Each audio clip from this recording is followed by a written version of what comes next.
Vamos, irmãos queridos, ficar de pé e vamos ler a palavra de Deus no 5º capítulo do livro de Daniel. Nós estamos fazendo uma série de mensagens baseada no livro de Daniel. Nós ficaríamos aqui um ano inteiro pregando só sobre Daniel, ainda não tiraríamos todas as lições que encontramos neste livro tão precioso.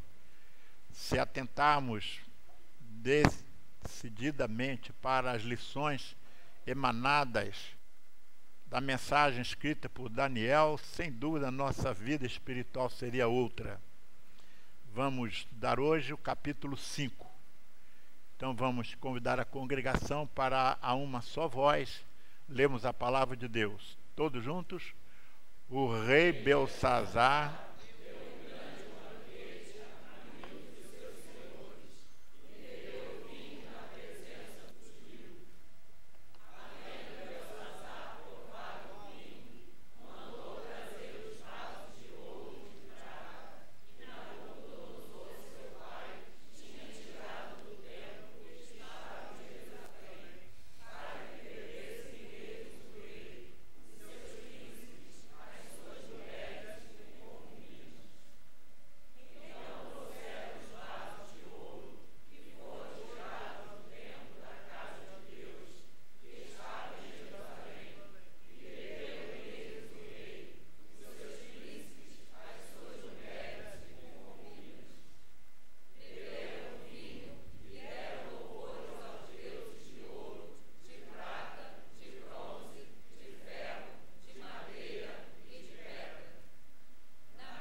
Que Deus abençoe a leitura da sua palavra feita aos nossos corações. Assentai-vos. Meus queridos irmãos, nós temos estudado os 4 primeiros capítulos do livro de Daniel e eu gostaria que toda a igreja lesse repetidas vezes esses textos que já foram objeto de nossa meditação.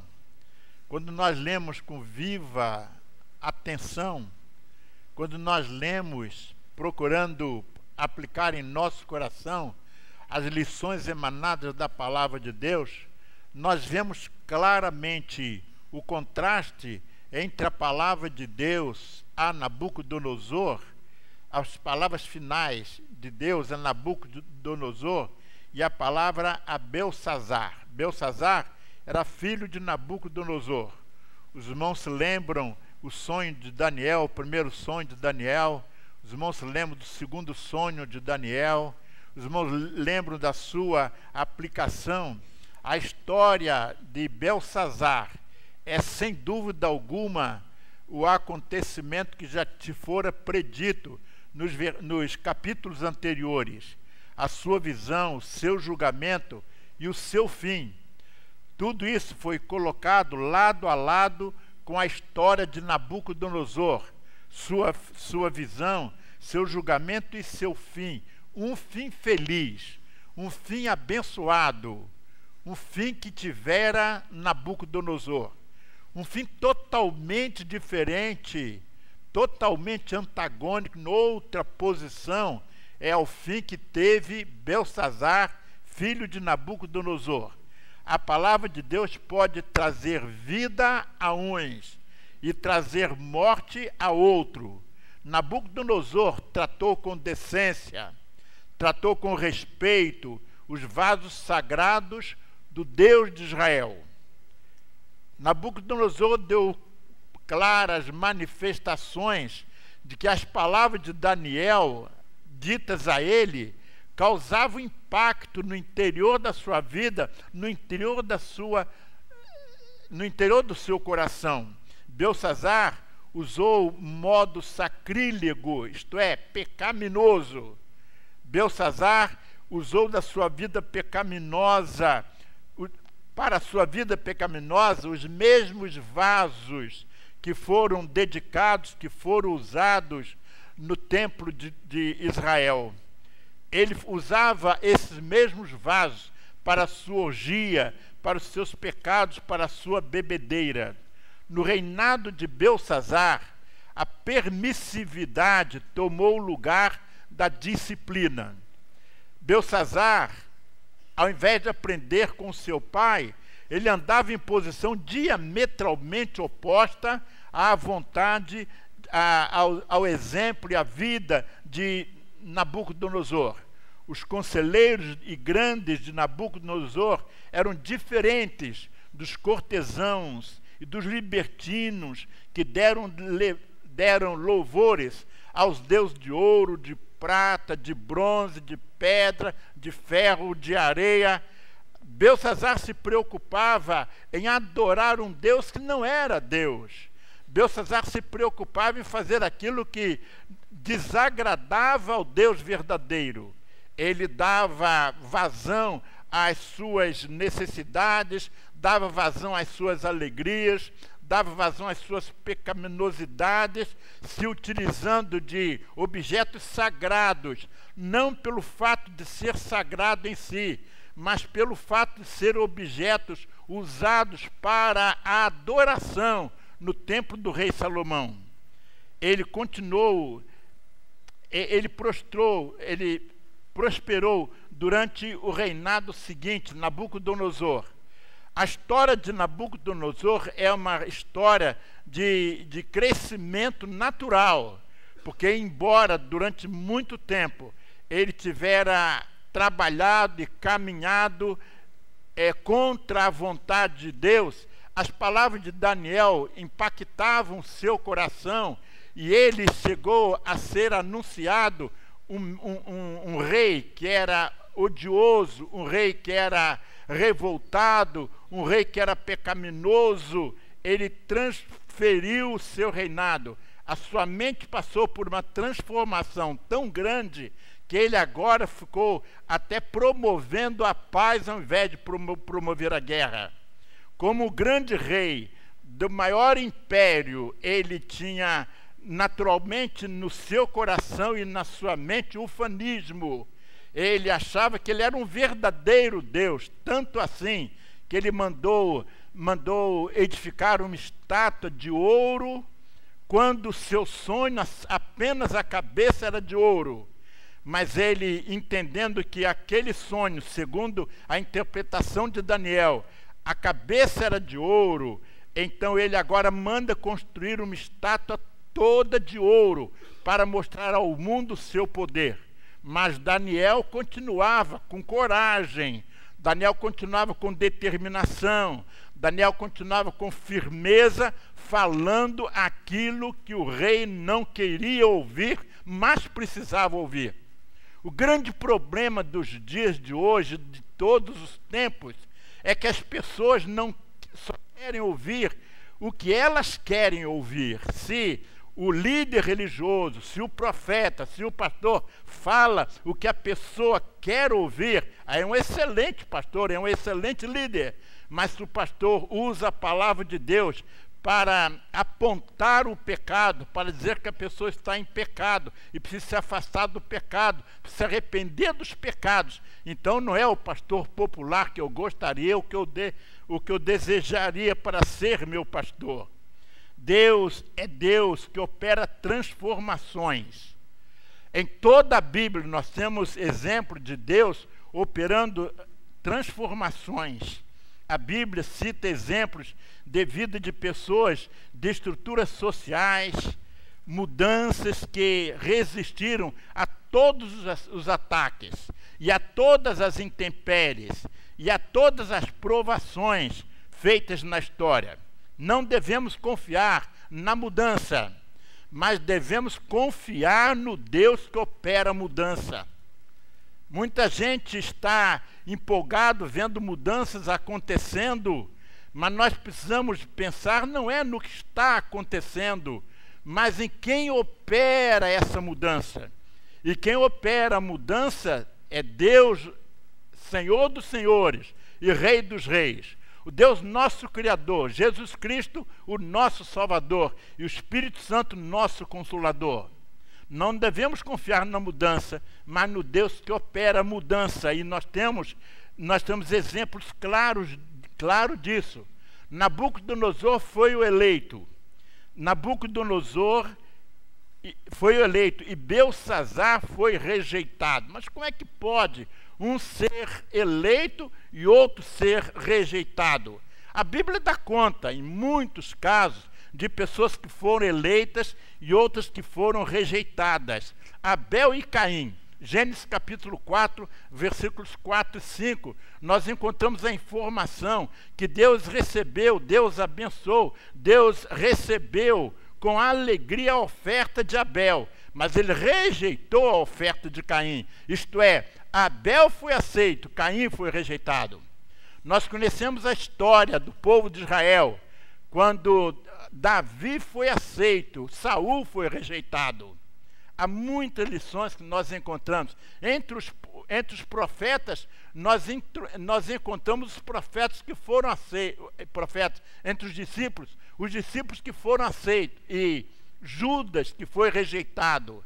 É Deus que rejeita? Não, senhores, são as nossas decisões. É a nossa decisão que faz com que nós sejamos aceitos ou sejamos rejeitados. Foi através de decisões pessoais e reais que de cada pessoa diante de Deus, e que cada um recebeu a resposta que mereceram. Meus irmãos, nós somos abençoados e, desculpe a expressão, nós curtimos essa bênção na medida em que nós cada vez mais estamos sentindo a presença de Deus em nossa vida. Mas se nós optamos pelo pecado, se nós optamos para viver a vida carnal, se nós optamos para viver em desacordo com a vontade de Deus, então nós estamos escolhendo a rejeição de Deus. Não é que Deus seja um para Nabucodonosor e outro para Belsazar. Não é que Deus seja um para Abel e outro para Caim. Não é que Deus seja um para Davi e outro para Saul. Não é que Deus seja um para 11 discípulos e outro para Judas Iscariotes. É a opção que as pessoas fazem de serem para determinar a sua aceitação ou a sua rejeição. Por isso que a palavra de Deus nos fala do julgamento. O rejeitado, e fala a respeito do rejeitado e da sua rejeição. O que se diz de Belsazar? Versículo 22. Ele sabia da experiência e do testemunho de Nabucodonosor. Negou-se a receber essa graça que estava ao seu lado. A mesma graça que fora colocada à disposição de Nabucodonosor fora colocada à disposição de Belsazar. Só que Nabucodonosor atendeu a palavra, atendeu a pregação, atendeu a insistência, atendeu a paciência, atendeu a tudo que Daniel fez para que o seu coração se transmudasse, para o seu coração se transformasse. Então Nabucodonosor veio a ser aquele que no final da sua vida, no final do seu ministério, ele, apesar de passar pela experiência de se tornar um animal e viver como um animal, mas quando ele se humilhou, então ele deixou de ser um animal, literalmente falando um animal, vivendo como animal, vivendo junto com os animais, sendo molhado pelo orvalho do céu, participando de tudo que qualquer animal participa. Mas quando ele humilhou o seu coração, a ele foi devolvido o reino. Ele então começou, a partir de então, dizer, testemunhar e pregar que só Deus é Deus verdadeiro. Que o Deus Altíssimo, Senhor dos céus e da terra, eu louvo, exalço, eu glorifico a esse Deus que Daniel é porta-voz. A quem Daniel representa, a respeito de quem Daniel prega com a sua voz, com a sua palavra profética, mas sobretudo com a sua vida. Belsazar, a optar pela sua livre vontade, viu-se de encontro, ele foi de encontro à vontade de Deus, do Deus de misericórdia, e ele resolveu contemplar o rosto da ira e não da graça de Deus. Veja, Nabucodonosor contemplou o rosto da graça de Deus, Belsazar contemplou o rosto da ira de Deus, mas não que Deus tenha se irado espontaneamente por ele, mas porque ele escolheu esse caminho, ele preferiu ser alvo da ira de Deus do que da graça do amor de Deus. Nabucodonosor, que no começo da sua vida de rei, ele fazia tudo diferente do que Deus queria que ele fizesse, mas ele se converteu, ele mudou o seu coração, ele mudou a sua vida, ele mudou as suas atitudes, apesar de Daniel ter falado, ter interpretado o sonho que o seu rei terminaria, que o seu reino seria atingido, mas não for atingido no seu tempo. Foi atingido com 4 impérios diferentes, 4 impérios que nós estudamos quando estudamos o capítulo 2. Então, meus prezados irmãos, a palavra de Deus está nos falando claramente na experiência de Nabucodonosor e na experiência de Belsazar, que a palavra de Deus está falando. Quem você quer seguir? Nabucodonosor ou Belsazar? Qual é a sua opção? Certa vez Ezequiel disse, Ezequiel 2:5, eles quer ouçam, quer deixem de ouvir, porque eles são casa rebelde hão de saber que houve no meio deles um profeta. Ezequiel anunciou de maneira muito clara ao povo de Israel: eles quer ouçam, quer deixem de ouvir. A mesma congregação, uns ouvem, outros deixam de ouvir. A consequência será natural. Ou você ouve a palavra de Deus e pratica a palavra de Deus, ou dá em primeiro lugar na sua vida o reino de Deus, ou você deixa de ouvir. Você faz tudo diferente do que Deus quer que você faça. Você começa a procurar interpretações para o seu dia a dia, para as coisas que você tem certeza que não agradam a Deus, mas você procura desculpas para justificar o que você faz ou o que você anda fazendo. Nabucodonosor foi alvo da misericórdia e do julgamento.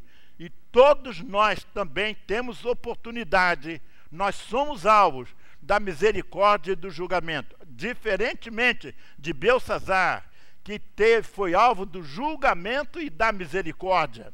Onde é que se manifestou a misericórdia em Belsazar? É que ele teve Daniel à sua disposição. Ele foi julgado. Depois a sua misericórdia. Nabucodonosor, primeira misericórdia, depois o julgamento. O julgamento de Nabucodonosor, com o julgamento de todos os crentes, já há uma garantia de vitória. Já há uma garantia de aprovação de Deus. Esse, meus prezados irmãos, é a manifestação da misericórdia em primeiro lugar e depois o julgamento. Nós fomos alvos da misericórdia de Deus quando absolutamente sinceros. Quando sinceramente você disse: eu me arrependi dos meus pecados. Eu entreguei de coração a minha vida a Jesus. A partir de agora, há de se materializar, de se realizar na minha vida a palavra de Deus na pena do apóstolo Paulo. Aquele que está em Cristo, nova criatura é. As coisas velhas já passaram, eis que tudo se fez novo. São pessoas que são alvo em primeiro lugar da misericórdia e depois do julgamento. Nós todos seremos julgados, mas aqueles que foram alcançados pela misericórdia de Deus não temem o julgamento. Mas aqueles que se afastam de Deus, que nunca se arrependeram, são até membros de igreja, são acostumados dentro da igreja, cantam em coral, tocam na orquestra, cantam no louvor, são diáconos da igreja, são pastores. Nada disso garante a salvação para ninguém. O que garante a salvação é realmente nós aproveitarmos a oferta de misericórdia de Deus. Pela misericórdia de Deus, quando dela nós nos apropriamos, então nós seremos julgados, mas o nosso julgamento já está selado. Mas em relação àqueles que seguem a Belsazar, que mesmo ouvindo as oportunidades de conversão, as oportunidades de mudança de mente, as oportunidades de mudança de comportamento, as oportunidades de mudança de coração, mas resistem, então eles não são alvo primeiro da misericórdia, embora a misericórdia esteja à sua disposição, mas eles não querem dela se apropriar. Então vem primeiro o julgamento para depois vir a misericórdia. O julgamento precede a misericórdia. Daniel estava presente, mas Belsazar não aproveitou a presença de Daniel para ouvir o seu convite de salvação. Ah, meus queridos irmãos, como é grave nós brincarmos com as coisas espirituais. Como é grave. Como é grave nós cultuarmos a Deus com os nossos interesses pessoais. Como é grave. Como é grave nós oferecermos um culto que não é culto. Tem aparência de culto, mas culto não é. como é grave. Eu fui criado na beira-mar. E lá, bem longe, tinha uma ilha. Aquela ilha só tinha uma coisa, o farol. Aquela luz 24 horas por dia, dia e noite. Ela está circulando. Luz vermelha, luz branca, luz vermelha, luz branca, 24 horas por dia. Por quê? Para que os navios, quando estiverem transitando por aquelas águas, de muito longe, eles veem aquele farol. E sabe o que os comandantes fazem? Passam o mais longe possível daquele farol. O farol está ali para anunciar o perigo. Se o comandante do navio, da embarcação, não se preocupar com o aviso, ele vai passar rente e vai afundar o navio. O farol não está ali para embelezar o mar. O farol não está ali para os turistas verem aquela luz acesa dia e noite. Não, senhores. O farol está ali para dizer, passando por aqui, você está em perigo. Os comandantes com o navio passam muito longe. Meus irmãos, nós não estamos olhando para o perigo na nossa vida espiritual. O farol está aceso, o sinal está sendo dado. Nós estamos ouvindo que Cristo está voltando. Nós sabemos intelectualmente que está próxima a vinda do Filho de Deus, mas não damos importância para isso. Eu vou gozar de tudo que a vida me oferece. Eu vou aproveitar de tudo enquanto posso. Mas vai chegar um dia quando você vai querer aproveitar, não vai ter mais chance. Vai ter um dia quando você vai querer se arrepender, não vai ter mais oportunidade. Os versículos 4, 5 e 6. Deram louvores aos deuses de ouro, de prata, de ferro, de bronze, de metal. Sabe quem fez isso?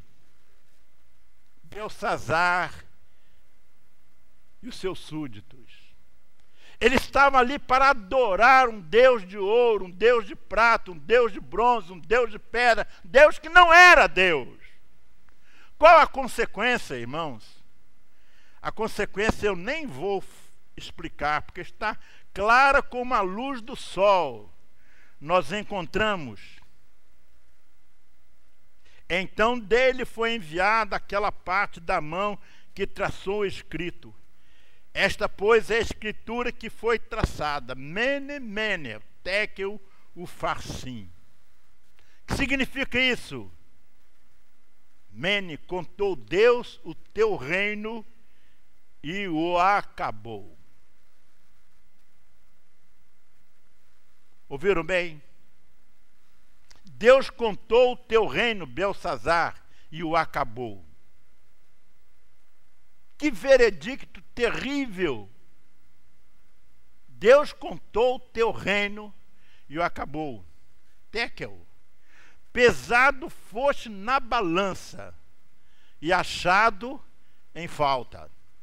Nabucodonosor não. Nabucodonosor foi pesado na balança e foi absolvido, porque ele se arrependeu. Mas o seu filho não. Seu filho continuou adorando a Deus de prata, de ouro, de ferro, de bronze e de pedra. Adorando a Deus que não era Deus. Pérez. Dividido está o teu reino e entregue aos medos e persas. Qual tem sido a inscrição na parede a respeito da sua vida? Minhas irmãs queridas, se fosse escrito na parede o que Deus pensa a respeito de cada irmão, o que seria escrito na parede? Meu querido diácono, o que seria escrito na parede? Meu grupo de louvor, o que teria escrito na parede a respeito de cada vida? O que seria escrito na parede a respeito da vida de cada irmão, de cada irmã? Qual seria a inscrição na parede? Era intervenção de Deus na vida de Belsazar. Quem era Belsazar? Belsazar era o líder para toda a humanidade que rejeita a palavra de Deus. Belsazar é o protótipo da vida de todos aqueles que deixam de lado as coisas espirituais. Belsazar é o exemplo de vida para aqueles que trocam quaisquer coisas na sua vida pessoal por estar em estado de adoração a Deus. Queridos irmãos, como eu fico triste quando eu vejo qualquer feriadinha a igreja fica vazia. Não é a primeira em Nova Iguaçu, não.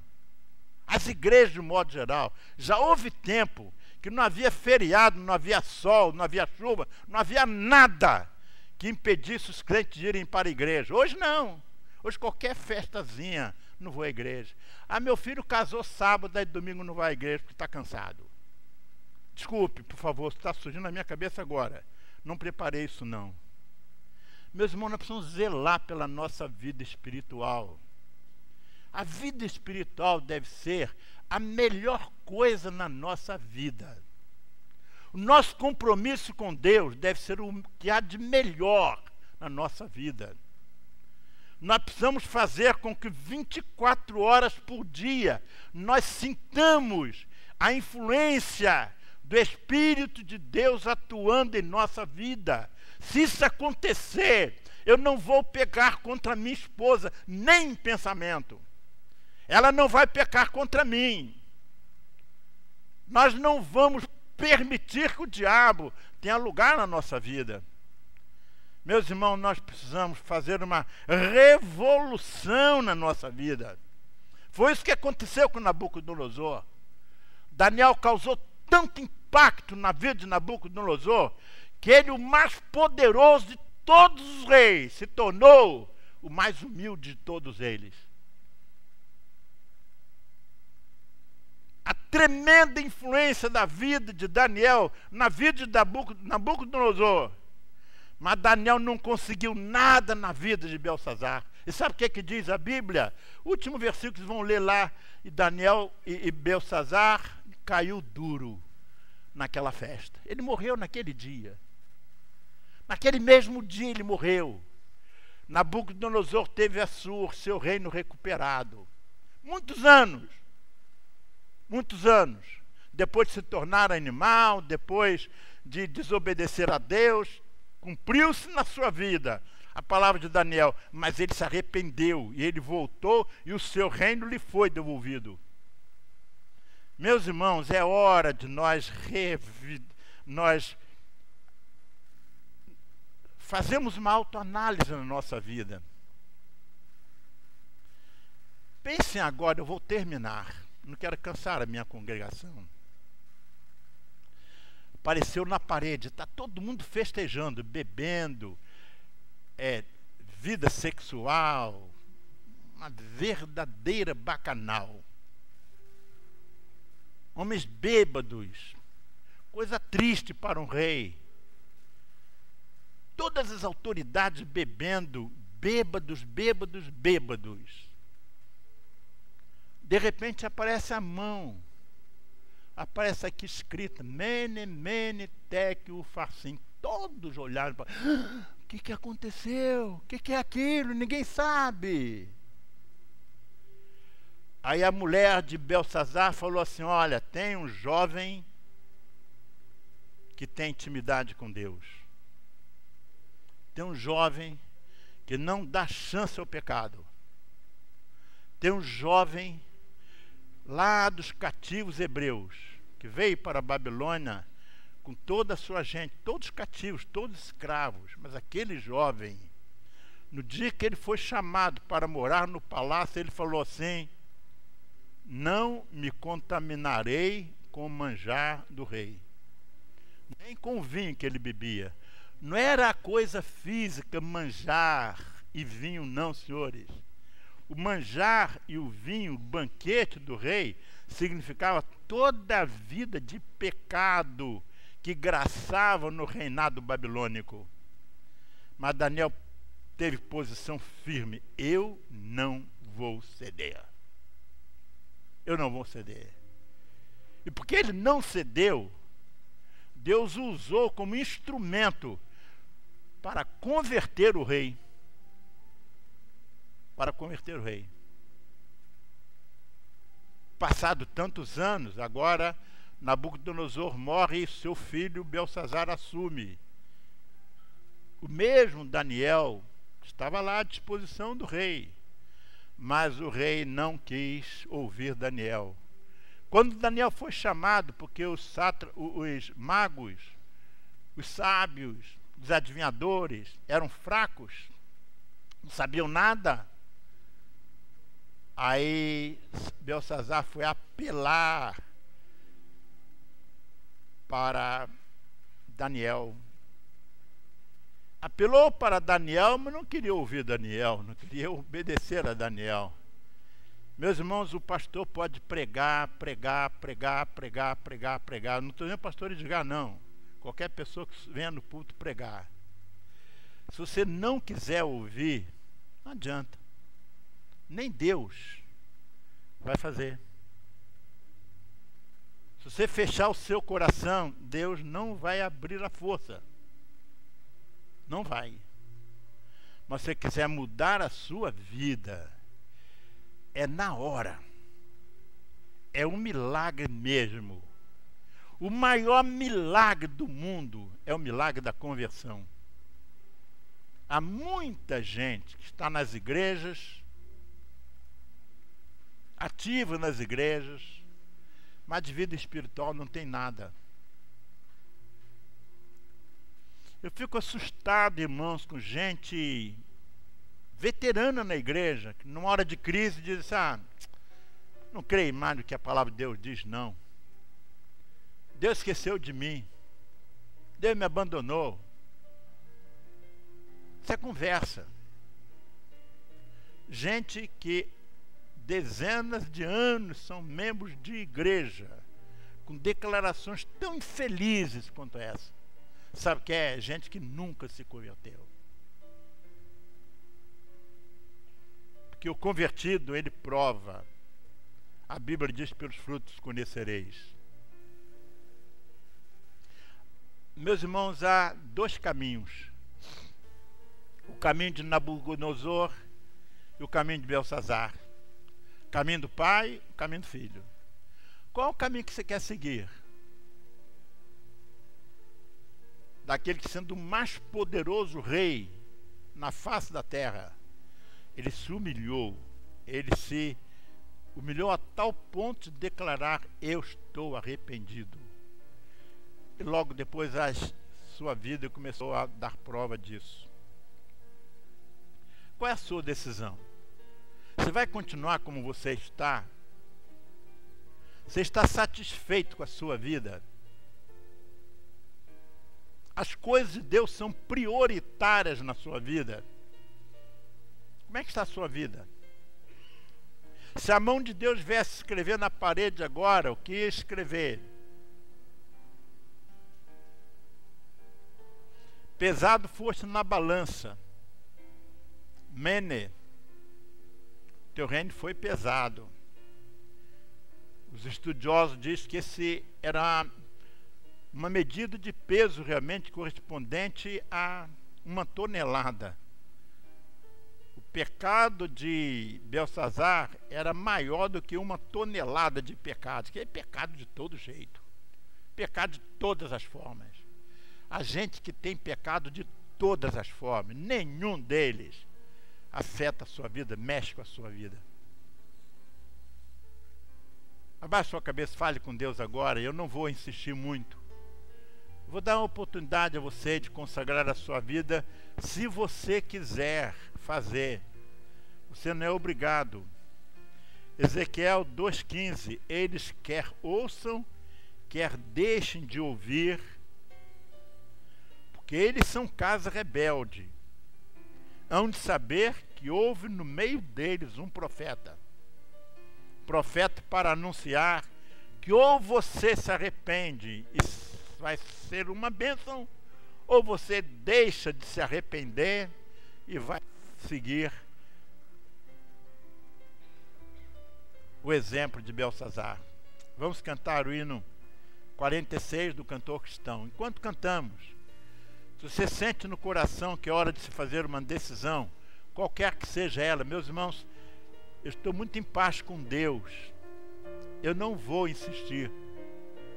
Eu sei que sou muito falho, às vezes eu deixo dúvidas, às vezes eu não interpreto direito, às vezes eu não sou claro, mas Deus, se você pedir, Deus vai esclarecer tudo, Deus vai tornar tudo muito claro. Ainda que você tenha dúvida, deixe essa dúvida por conta de Deus. Você quer fazer uma decisão de consagração da sua vida, de mudança para melhor da sua vida, eu convido você para deixar o seu lugar, vir aqui à frente. Eu vou terminar com oração. Não vou insistir.